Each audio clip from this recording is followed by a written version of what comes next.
All right, next one. The triangle has sides whose lengths and units are represented by this, where x is a positive integer.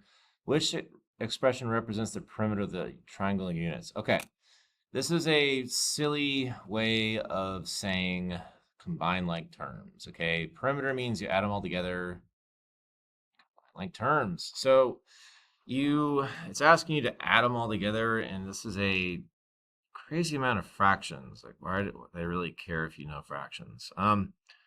Okay, so let's add our x's together. 2x plus 3x is 5x. And then if I were to add 3 over 2 to that, 3 over 2 means 1.5. So just for the sake of, that means 6.5x. Like 5 plus 1.5 is about 6.5. All right, and then I have to add a bunch of weird fractions together. That is strange, but true. Okay, so what does that mean? That means 5/6 plus 1/3 minus 1/6. Okay, oh, that becomes 1. I mean, that's cool. I don't have to do any more funny fraction stuff. So that basically means the answer is 6.5 x plus 1. So what answer choice basically says that? See. Yeah, so 13 over 2 is 6.5. Like if you do 13 divided by 2, you get 6.5. So, and that's 1. That's actually the answer. As I combine like terms, but God, they really care if you know fractions well. All right, the total cost Y for X tickets to a concert includes a flat fee for processing and cost per ticket. One customer purchased 4 tickets for a total of 160. Another purchased for $300. Which linear equation represents this? Okay, so this is 1, we have to get slope, and 2, we gotta do point slope form in order to get the y-intercept. That's what it wants. The flat fee is the y-intercept. Okay, and so that means is it 20 or 35? Actually, we don't even have to do that at all. We just need slope because all 4 answer choices have different slopes. 40, 37.5, 35. These are all different slopes, so we don't have to do any more than get the slope. Okay, so in this sense, the y values are the money, and the and the tickets are x. Like it says up here, cost is money, x is tickets. So, all right, let's do slope with the numbers 300. Well, 300 minus 160 over 8 minus 4. Oops, I mean 8 minus 4 gives me 35. So that's why the answer is C, because that's the only one that says 35. All right. Which expression is a factor of that? Okay, so this isn't as bad. I want factors of negative 30 that add up to 7. And so let's see. It's a positive 7. So, all right, those two become negative 30, but they add up to 13. Those two also add up to, let's see, those two multiply become negative 3, but if I add them together, I do get 7, so that's great. All right, so that means our factors are x plus 10, because that's positive 10, and x minus 3. And so the only answer choice that says one of those factors is D, because it says minus 3. Okay. All right, the graph of fx is transformed to create the graph of that. Complete the statement to compare the graphs of f and g.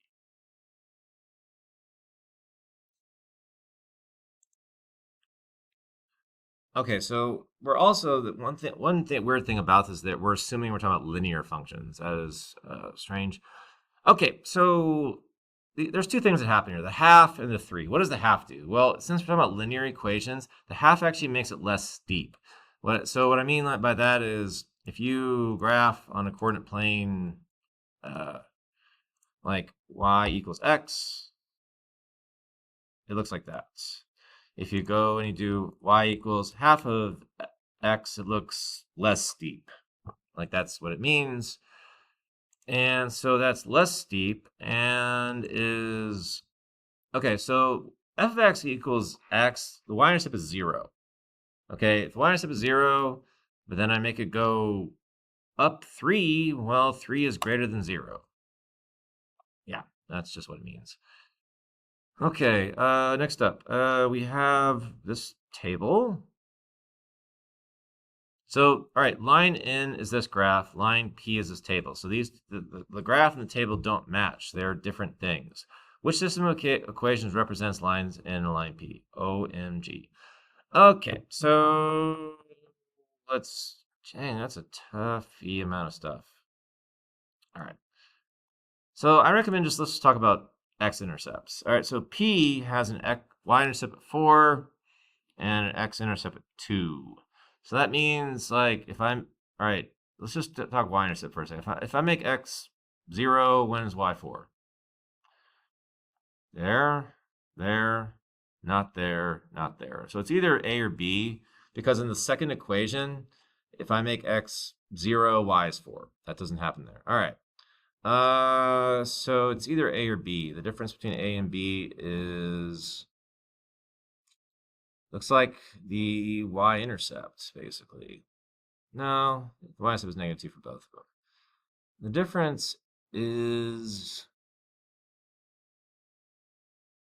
Strange question. The difference is the slope. Okay, so this 3x minus y equals 2 would actually turn into, if you were to rearrange everything to make it say y equals, it would look like this. Like if you made it say like y equals first, like say negative y, and you subtract 3x on both sides, you have this. And then if I were to divide both sides by -1, I get that. And it has a positive slope. Now the second one down here, if I were to subtract 3x on both sides, it would say y equals -3x minus 2. And that's wrong. So if you actually kind of look at this picture here and you look at the green graph I have here, those match. And so that means the answer is A. Yeah. Which function is equivalent to that? All right, that's challenging, but not bad. All right, so it wants you to actually multiply all this stuff, and then, all right, first up, the 4 doesn't change, but then the x minus 3 squared means I actually square x minus 3 times x minus 3 minus 3x minus 3, minus 3x minus 3x plus 9. Like if you actually do x minus 3 times x minus 3, you get that, and then it's plus 5. And then, well, you would actually combine the x's in the middle, you get 9.